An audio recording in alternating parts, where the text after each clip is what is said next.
Is it just me, or are more and more Star Wars characters adapting to lightsabers? Well, today I'll be explaining every lightsaber-proof armor and substances from Beskar used by Mandalorians to Fool's Kyber and even cortosis featured in the Acolyte. So cortosis ore was a very rare and brittle substance that would temporarily cause lightsabers to short out on contact due to its energy-resistant nature. It could also deflect blaster fire. The ore, when unrefined, was unexplainably energized and would kill anyone who touched it with their bare hands. The material was used as a dagger by the Jedi Shaddai Potkin, who would forget that Darth Vader was more a master of the Force than he was of lightsaber dueling anyway, and he would then kill all the Jedi there, including Shaddai, who Vader snapped the neck of. In the Acolyte, Quimar, I don't know, also known as the Stranger, was adorned in cortosis armor, which he used to short out the lightsabers of many Jedi he fought on the jungle planet Kofar. Not only was his sensory deprivation helmet laced with cortosis, but also his left gauntlet, both of which he used in his duel with the Jedi to deflect and short out lightsabers, sometimes by simply headbutting them. Mandalorian iron, or as it was also known in the Mandalorian language as Beskar, was an incredibly strong material which in its most pure form could deflect blaster bolts and lightsaber strikes as well. It is stated in canon that it could only repel lightsabers for some time, as I would imagine if Mando got cut in the chest piece 10 different times in a row, it would probably break. Maybe that's something we'll see in the movie, not sure. It could also be damaged by weapons made out of Beskar, like Beskar spears, and Din Djarin used it in his fight against Moff Gideon, who was using the Darksaber, and his spear was able to withstand multiple strikes and saber locks from the legendary lightsaber. The Colon crystal, also known as Fool's Kyber, was a type of crystal only known to be found on Pijal's moons, and Pijal is a plant, by the way. Even though they had a weaker utility than lightsabers, they were actually even more rare than true Kyber crystals. On a visual level, the crystals appeared the same, but were microscopically different and had an orange appearance. A group known as the Black Guards on one of the moons used the crystals to make their own energy shields, which were lightsaber-proof, and when Qui-Gon Jinn and his Padawan Obi-Wan Kenobi traveled to that system to inspect the terrorist activity there, they came in contact with this group and fought against them. They would later find out that the crystals could make an unusually low-powered orange blade, which was able to cut through those shields made by the same substance.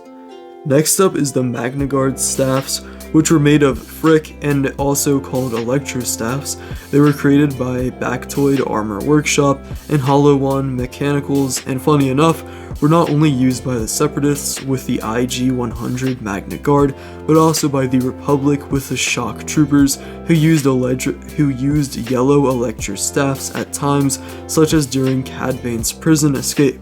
The frick alloy they were made comes from frick, which was very durable and light, but also quite expensive, and was so strong that in one extreme case, a container of it, which was on Alderaan at the time of the Death Star's first test at full power, it actually managed to survive intact. And the dual lightsabers created by Darth Sidious were also made from frick, which makes him even more deadly in battle, as his weapons could not be destroyed with a lightsaber, the weapon of a Jedi. One of the Knights of Ren, called Vikrul, had a scythe which was constructed with frick and therefore needed greater pressure from a lightsaber than usual in order to be cut through. It is said that the light's armor was made from frick at points in galactic history too. So for Electron Walls, this is an entry that of course isn't used for armor, as that would be impossible, but is still lightsaber proof nonetheless. These are the doors of the red lasers you see in the Phantom Menace, and are also known as laser gates, and were used to block high security or dangerous areas by closing them with a wall of energy. They were strong enough to block a lightsaber strike and would disintegrate all that would come through it, which I don't know if I never really thought about that. I guess I kind of thought like even their bodies, if they try to like kick it, it would just bounce back like their lightsabers. But it turns out if, like, say Obi-Wan tried to walk through this here, he would be turned into ash, as would his apprentice one day, but that's a story for another time. And armor weave was a material that could be fused with fabric such as capes as well as armor to provide a meager yet noticeable defense against blasters and lightsabers.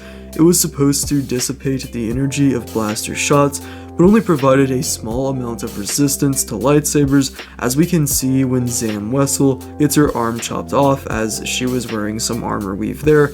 It was supposed to be flexible and would allow you to fight effectively while still wearing the armor weave. Also, the real-world equivalent to armor weave would be Kevlar, which is famously used for modern bulletproof vests, which are also somewhat flexible, and some examples of armor weave used by warriors include the armor and garb of the Jedi Temple Guards, as well as the Serenian cloak of Count Dooku from the planet Serena, where he's from, and then the armor and cape of Captain Phasma as well. Another lightsaber-resistant material is ultra chrome, which could be used as a substitute for cortosis and also could protect against radiation, similar to chromium, another substance which was also used in Captain Phasma's armor, which, fun fact, came from the salvaged remains of one of Palpatine's yachts, as chromium was commonly used on Naboo ships as a sign of royalty. During the Clone Wars, it was seen as respectable for separatist nobles to have swords made of ultrachrome.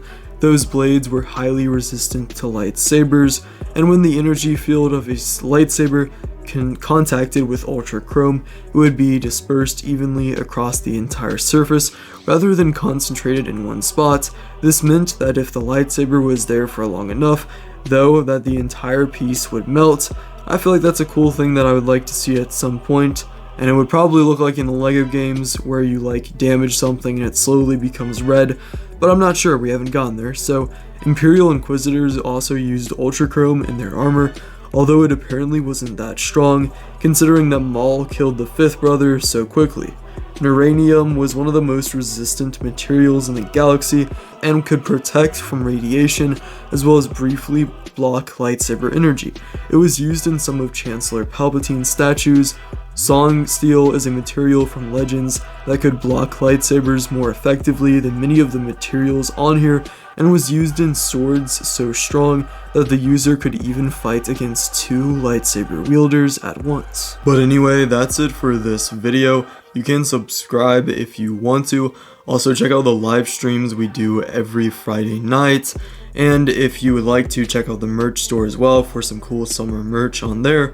I upload normal videos every Friday at 5 o'clock p.m. Eastern Standard Time. Also, shorts every single day. But yeah, see ya.